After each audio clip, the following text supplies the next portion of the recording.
Welcome, and thank you for taking the interest and the time to watch our presentation on the proposed land development, as well as the recreation facility project west of Highway 60. The town of Devon is challenged with having stagnant growth over the past 6 years. With only 5% growth year over year over the past 6 years, it's taken quite the toll on the entire community in numerous ways. When there aren't enough residents to satisfy business demand, businesses leave.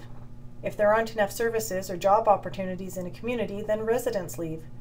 Without an increase in residents and businesses, a town cannot sustain infrastructure and improve the necessary community services for its residents. Competition for residential and business attraction as well as investment is very strong in our region. Creative and innovative thinking is required to showcase Devon's competitive advantages in order to create opportunities for development and meet the needs of existing as well as new residents. By creating these original opportunities for investment, it will spur the needed attention and generate awareness that will help build a more robust Devon. So what was the catalyst to the decision to look at the construction of a recreation facility? Operational expenses at the Dale Fisher Arena over the past 6 years have been pretty substantial, between $250,000 to $350,000 annually of a deficit. The existing arena size was not really able to accommodate the key user groups, such as minor hockey and the figure skating club. Ice rental revenue was being lost to other communities due to the lack of ice time. For instance, minor hockey spent over $15,000 last year in other communities so that they could actually take on practices. The arena size also made it very difficult to attract key user groups and events due to its limitations. In addition, the local hockey academy was expanding and needed a year-round location, and they were also willing to contribute financially to a project of this nature. They have a vested interest in Devon, as many of their players are either billeted here or their families have moved here. They are expanding their academy, and Devon will be the recipient of even more families, which will generate more in-town spending. Twinning of the existing arena was considered in its current location, but the location and impact to the residents in the area was really truly not viable. However, if there were another location that could accommodate a larger facility, it would provide the necessary room that we would need for future growth. So how did all this come about? Well, the town of Devon currently has a snow dump that's located just west of Highway 60 across from Southport Common. The town was interested in purchasing the 2 acres that the snow dump was housed in, and we approached the landowners to see if they would sell just the 2 acres. They suggested that maybe the town would be interested in purchasing the whole entire quarter section at a really great reduced rate. So obviously this interested us for a number of reasons. First, it would give us the opportunity to spur on commercial development that we haven't had across the highway. And it's been challenged, with motivating the existing landowners. So that was a huge plus for us. When we realized that the snow dump location was right in line with future expansion of Highway 60, this was another opportunity for us. So we approached Alberta Transportation to see if they would jointly purchase the entire quarter section with us. The deal was obviously too good to pass up for them and us, so jointly we agreed to purchase this property. This is a huge opportunity for Devon for a number of reasons. The acquisition of the quarter section, which not only offered substantial savings, but the land purchase provided the opportunity with a new revenue stream through land sales, and the MOU that we have with Alberta Transportation also allows us to lease out their portion of land until they decide to build, which is likely going to be 20 to 30 years down the road. So that's another revenue generation for the town. We also saw this as a big opportunity that could act as an economic driver for the much needed commercial development that we need in Devon. In this slide, you'll see what makes up the quarter section of land. You'll see where the snow dump is in the little yellow box. That's where the current snow dump is located, and the spurring of all this, and then the adjacent Southport Common. So the 2 red triangles represent the land that is going to be owned by the town of Devon, or is owned by the town of Devon, and then the future interchange that goes through, which is now owned by Alberta Transportation. So the entire process started way back in 2017 with administration addressing the current facility challenges that I mentioned earlier. Administration initiated an RFP process, or a request for proposal, which we obtained the concept for a town-owned operated multi-use recreation facility, and we established some high-level costs at that point. As a result of those presentations through the RFP process, not only did we receive valuable insight into a new concept for a complex, but there was interest in having an adjacent hotel, and that was thrown into the RFP mix, which obviously is something Devon has been lacking for many years and desperately needed for events and tourism. And we have also been losing much revenue to other municipalities because no one stays here even if we do have events. So administration presented those findings to council and they agreed to look at that option and directed us to further explore the project details and conduct further analysis of a multi-use recreation facility. So months and months of research, feasibility, cost analysis were conducted to ensure the project had viability and made financial sense to the community. So we investigated similar community sizes and compared rec facilities to the size of the communities. The available highway commercial land was researched, as well as we had many talks with developers and investors to also gain their interest of this project, which were very lucrative and resulted in letters of intent. Numerous discussions with regional sports groups were had with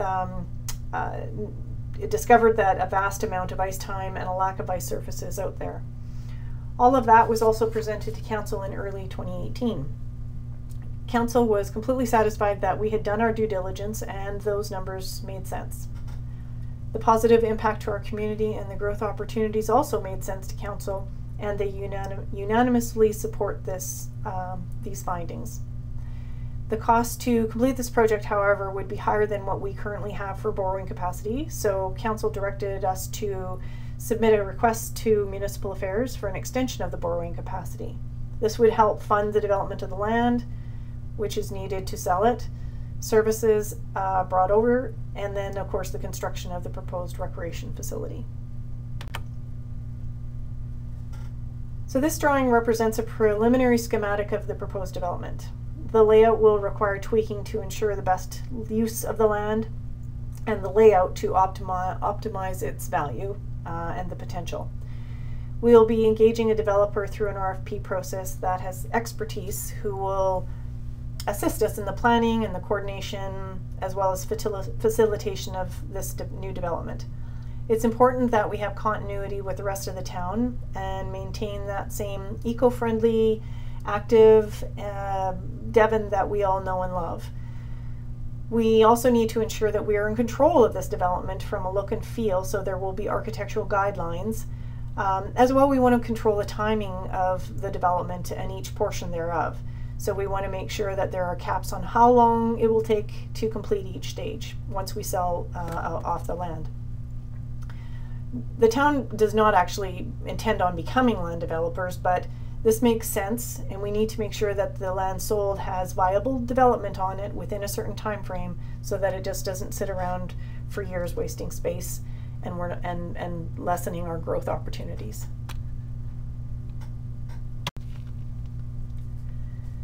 So the cost of the entire project consists of 3 different components: land development, on and off-site services, and the construction of the facility.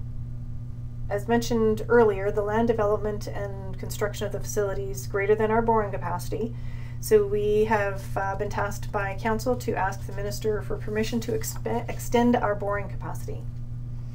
So the town requested additional capacity for long-term debt from Municipal Affairs in the amount of almost $28.9 million. The business case that was sent to the minister includes a full feasibility study, cost analysis, capital contribution, payback structure, and cost recovery method.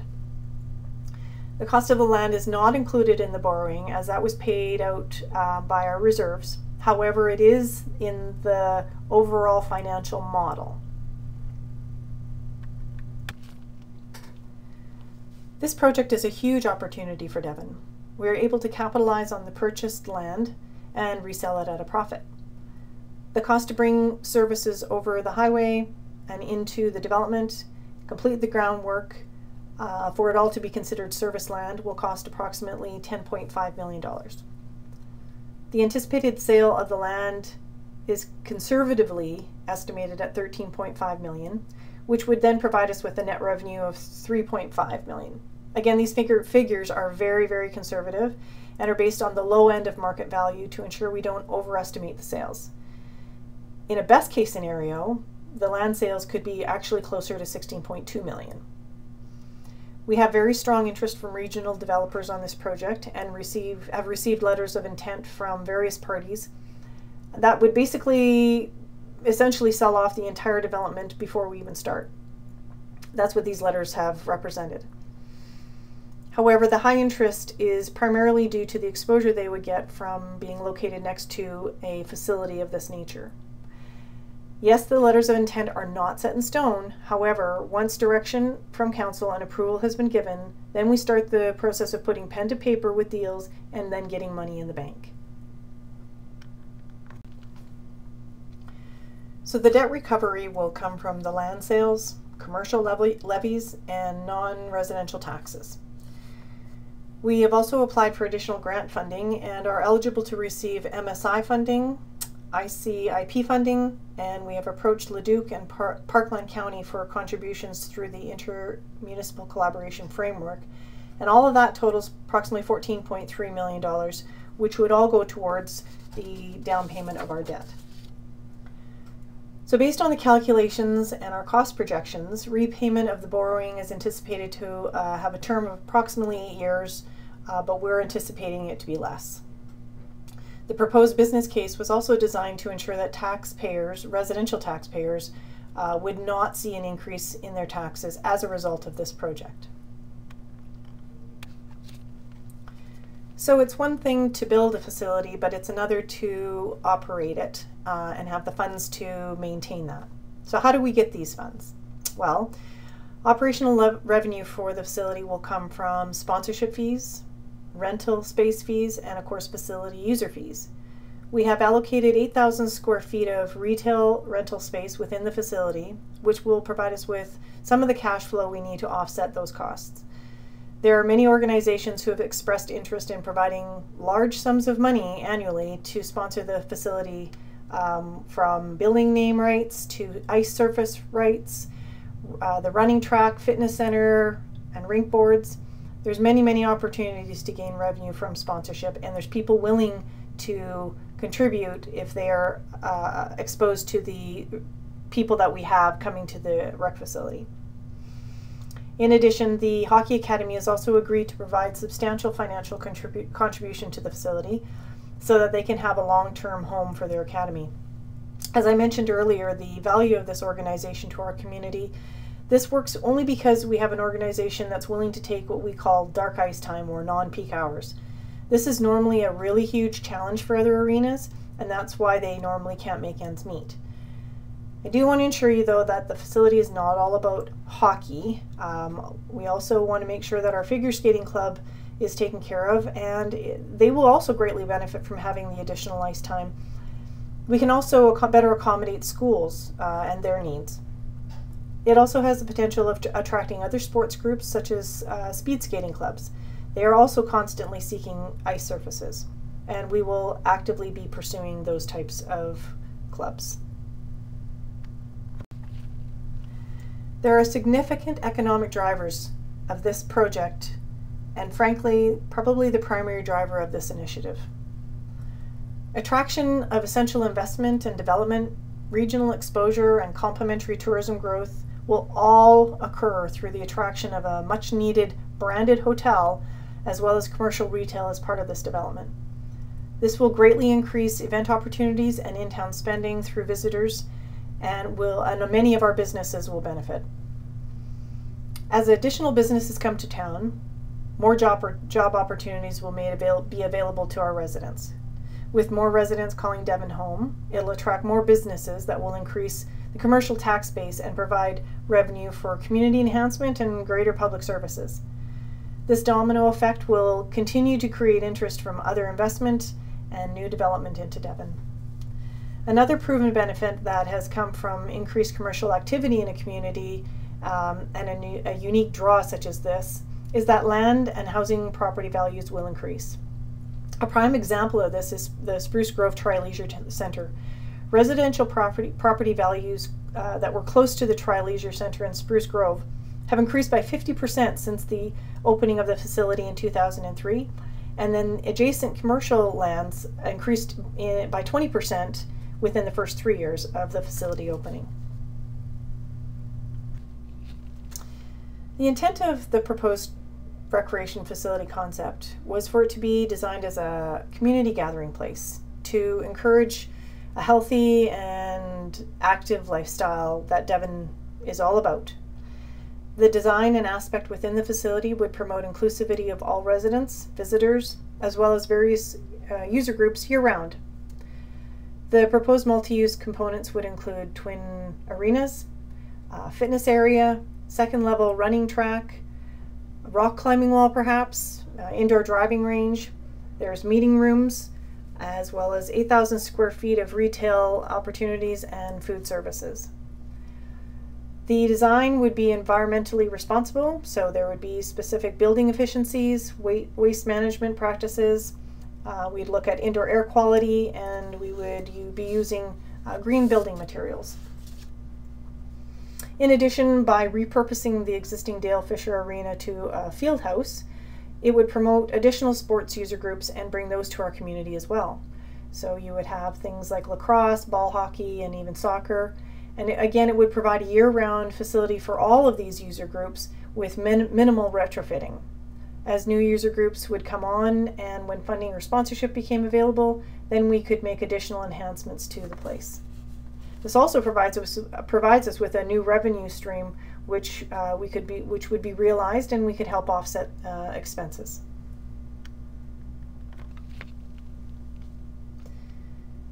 We want you to be part of the conversation. We are looking for input from all of our community, our businesses and our residents. Your opinion matters, and it's equally very important that all residents and businesses understand all aspects of this project and the benefits to the community. And equally important, what will happen if these creative measures aren't taken? We have provided a number of public engagement avenues where we have shared the project details with our residents and businesses. We had a Community Connections Cafe earlier this month. We were at the Chamber of Commerce luncheon.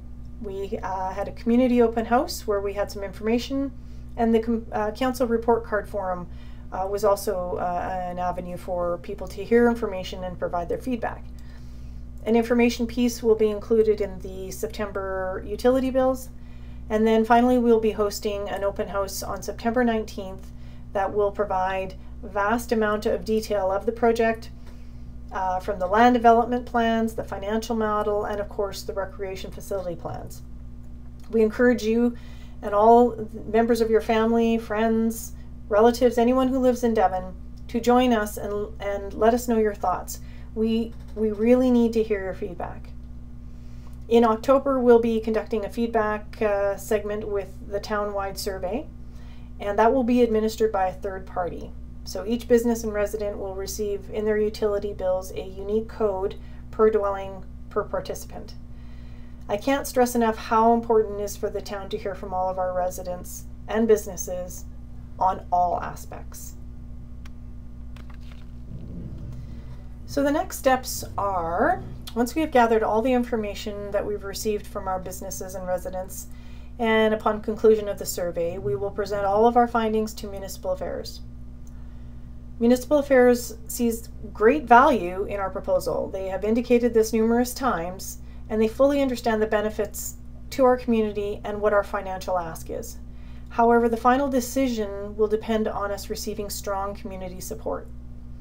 If we are successful in receiving approval from Municipal Affairs, we will present it to Council in November for their review and approval.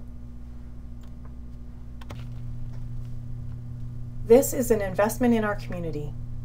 What happens if we do nothing? Well, history has shown that communities can only sustain low growth or no growth for so long before it starts heading in the opposite direction. The effects to the community will be loss of business, loss of jobs, and loss of residents. As I mentioned earlier, competition to attract both residents and businesses are very high in our region. Devon is a beautiful place to live. We have a great community vibe and it's a very healthy and active community. But services are lacking and we have what's called retail leakage. Other communities are benefiting from our residential spending. So how do we ensure that those dollars stay in our community? Well, the answer is pretty simple. We need to grow, but it's the how that's going to be a little bit more complicated. We need a unique driver that will stimulate interest, investment, and development in our community. Creating opportunities requires entrepreneurial thinking. This project and the initial rationale is somewhat unprecedented. New facilities are typically driven by the community. In this case, an opportunity presented itself and provided an avenue for us to take charge of our destiny and to spur on the development and growth of Devon. Mayor Ralph and Council are fully supportive of this initiative, and they recognize the creative thinking that is needed to shake things up. But they have also challenged administration to ensure we have a strong financial model and business case. We hope the businesses and residents of Devon will embrace this vision and help us work towards creating a vibrant and sustainable Devon. We need to invest in our community and in our future. Thank you once again for spending the time to listen to this presentation. I hope it was informative and that it answered a lot of your questions. We highly encourage you to come to the open house on September 19th at the Devon Community Hall from 6 p.m. to 8 p.m.